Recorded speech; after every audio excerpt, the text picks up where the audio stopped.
Adventurers, explorers, convicts and colonists, whoever they were, whatever their reasons, the first Tasmanians came here with the courage and determination to start a new life.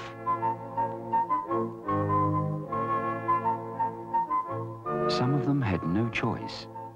They were brought out to Tasmania in chains to play their part in the founding of the new colony.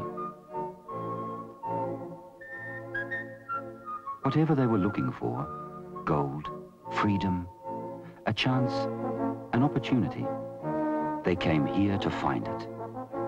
And they're still coming. Today, we call them migrants.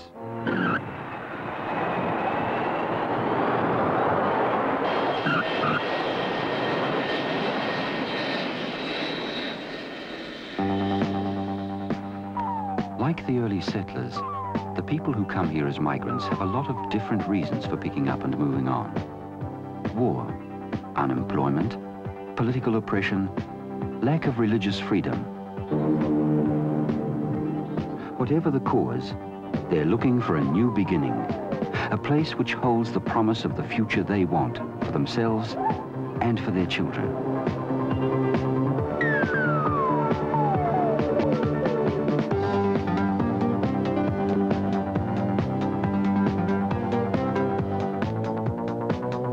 Australia is a country filled with people who came originally from somewhere else, however recently, however long ago.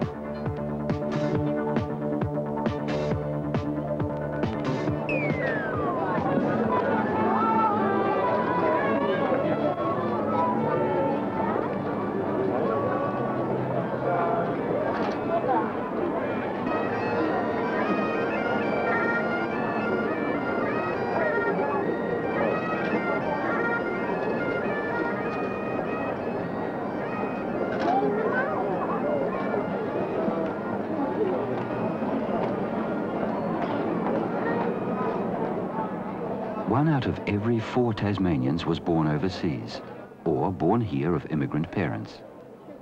We all bring together our different attitudes, customs, food, languages, skills and abilities, and from the exchanges emerges an Australian identity, a culture of colour and contrast. There are more things to choose from because of migrants being around. That's exactly what it's done for me. Made me look to other countries and learn their cultures. Clothes as well, you know, you're looking at things like the Batik boutique, you know, those type of clothes, I mean, from Asia. And the student population's really been added to by the migrants, especially the Asian. The food, they've brought different types of food that we've never ever imagined we would try before. So you've got quite a few friends that are migrants? My word, yeah. Bring new ideas and new things, new food even. The cultural evenings and things they put on are really quite excellent. They've widened the view of many of us. We've had to look at other countries and their cultures. And we wouldn't have bothered. We really wouldn't have. We're just quite happy where we are. But because you meet up with somebody from another culture, you obviously want to know about that culture. And so we broaden our views very considerably.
our country, its economic, industrial and technological growth, owes a lot to the contribution of the people we call migrants. They bring the stimulation of their knowledge and ideas, and building on the resources and opportunities offered here, they help to create what we're all working for.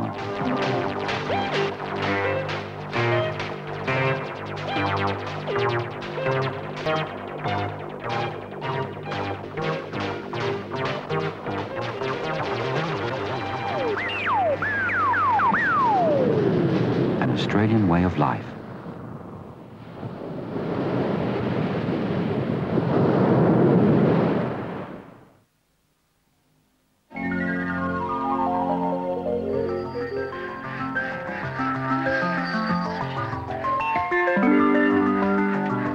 We all have something to give, something to share, and we all learn from each other. And the skills, talents and customs brought to us by people from other countries have been absorbed into our lifestyle and broadened the range of experiences available to us all.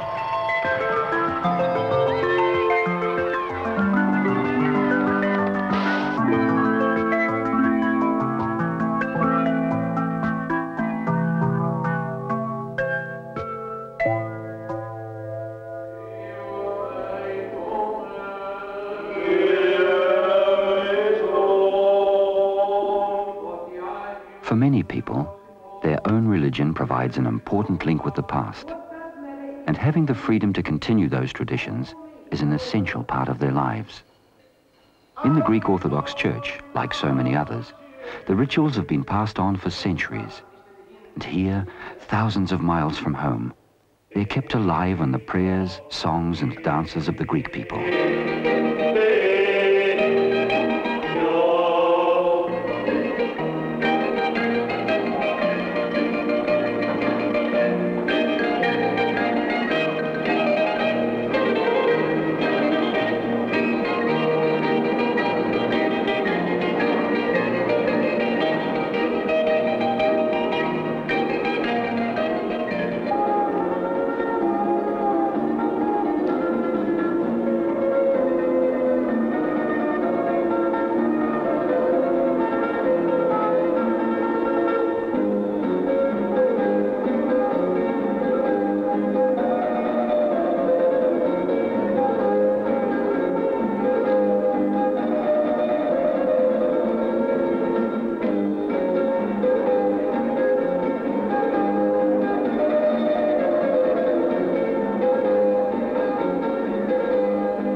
Eating is something we all enjoy, especially when we have the choice of food from all over the world.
Jānis Iglitis came from Latvia after the Second World War and worked as a carpenter.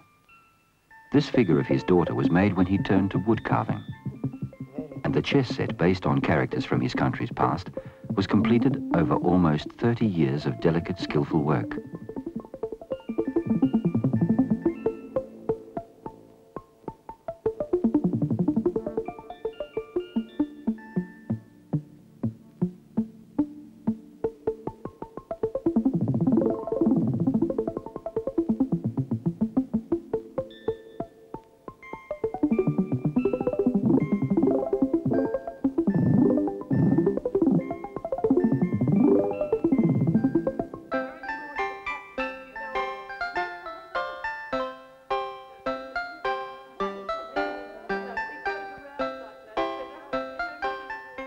Whatever form, whatever medium, the traditional skills of many cultures, handed down for generations, are still being practiced and passed on by people who put a lot of care and concern into their work.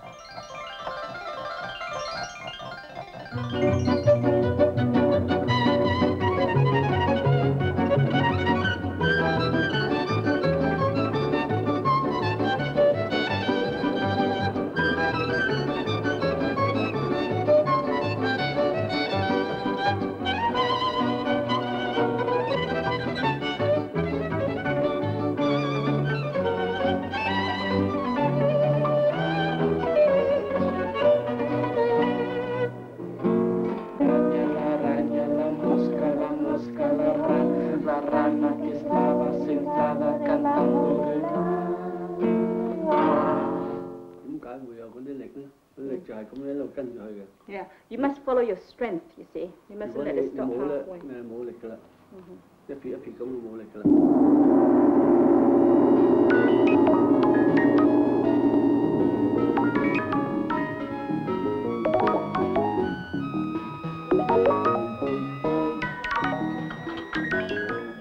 Since the gold rush days, Australians have been enjoying Chinese food, but we still find chopsticks hard to handle.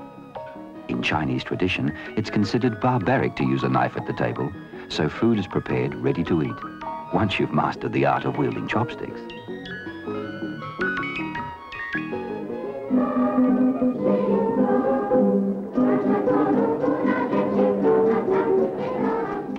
It's 30 years since the Polish community officially formed an association in Tasmania, and they're celebrating that anniversary with the songs and dances of their homeland. It's an opportunity for them to share those traditions they bring with them.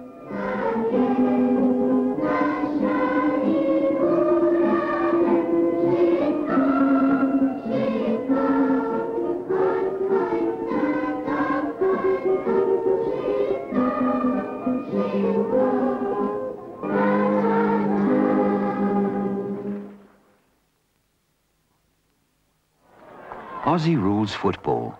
Almost every child in Australian schools learns something about the game, and some become league players like Peter Maximovic, captain coach of Launceston Football Club. Well, when I was a kid and starting to play in football, like in the Little League, probably the only difference I noticed from the others was that their parents would be at the game, whereas my father was always working on the farm, and I think deep down he was quite proud of me playing football, but until I played league football in Adelaide, he showed very little interest with football, and then after that he was quite proud of the fact that his son was playing league football.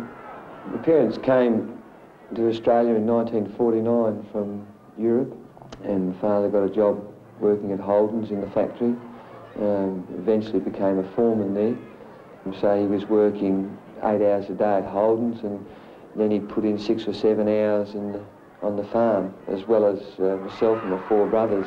I always had problems getting off for football. You know, I'd have to ask Dad every Friday night.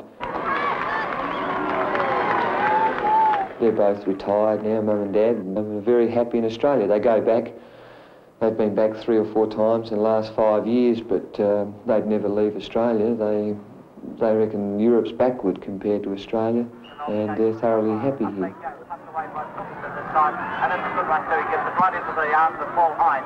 Hines now drives it up and towards the O'Guire area. O'Guire couldn't pick it up. It took away from the middle of the pack in the home end. Paul Griffiths was on holiday in Thailand when he met his wife, Nola. They came to live in Hobart. The effect that the migrants have had has been to change the Australian community into something that's a bit more diverse. Australia up until probably the 1950s was more isolated than most other countries are, because we had a lot of contact, I should think, with people coming from Ireland and from England, but that's probably about the lot, whereas most other countries have always been a bit more cosmopolitan because they've had more contact with different cultures and so on. You're a sticky big gun. The Italian migrants coming to Australia have probably added a bit of panache or something like that, whereas probably most Anglo-Saxons are pretty staid. They haven't played any great role yet, I suppose, in politics or any of our institutions, I suppose, but I guess something like that will happen, I should think, in a few years' time anyway.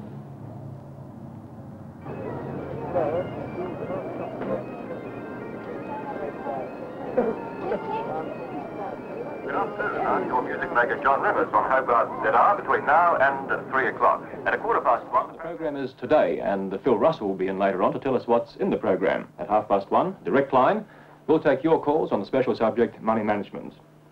So stay with us. We have music and news right here on Hobart's ZR. Well, I'm of Latvian parents, but I wasn't born in Latvia. I was born on the way over in Germany, as a matter of fact. They were in a displaced persons camp in northern Germany for a few years during the war, and I was born there on the way over here.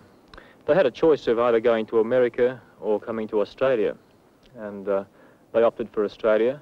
And I don't know what made them choose Tasmania as a final resting place, but we ended up in the Midlands at Campbelltown and then moved to Hobart, the outskirts of Hobart, and then finally into the city. We ate different foods, we went to different places, although we did mix in with the local community to a certain degree, but there are obvious differences, yes. I've personally found it very exciting because there's all manner of things that I really wasn't into before. John's father is a marvellous craftsman, and I know lots of other Latvians are in terms of woodcraft and so on. They're marvellous with the way they make and preserve their own food. And as a wife, I've learnt some very interesting and creative things about conserving food. And I think that's probably the heritage that my children, John's and my children, will have. We do try to make them aware of what their heritage is. They can't learn the language easily, but they value those things which are Latvian that their grandparents share with them. I haven't met anyone who hasn't felt pretty much the same way as I do about the contribution that the Greeks and the Italians and the Lebanese and all of the people who are coming to Australia now have made. I think of myself as an Australian, really.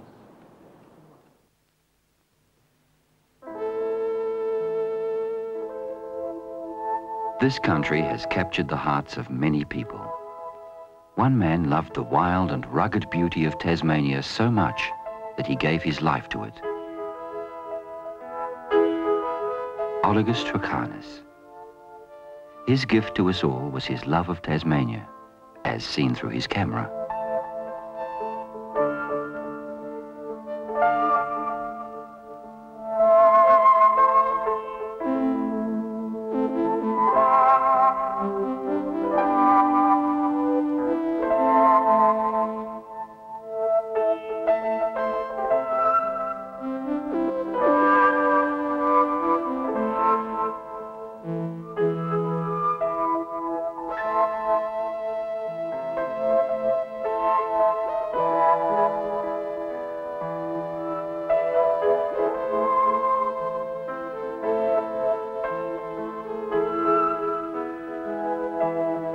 Olagus Trukhanis came here from Lithuania. He had seen his country devastated by war. He had fought in the resistance movement. He was often cold, poor and hungry, but he never gave up.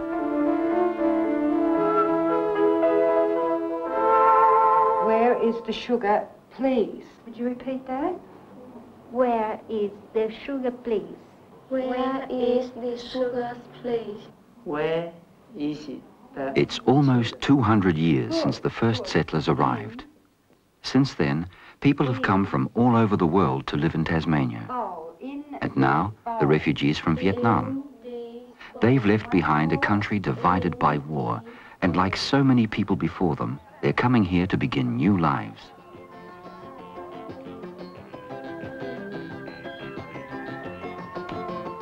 Today's Tasmanians have different faces, different languages, different customs.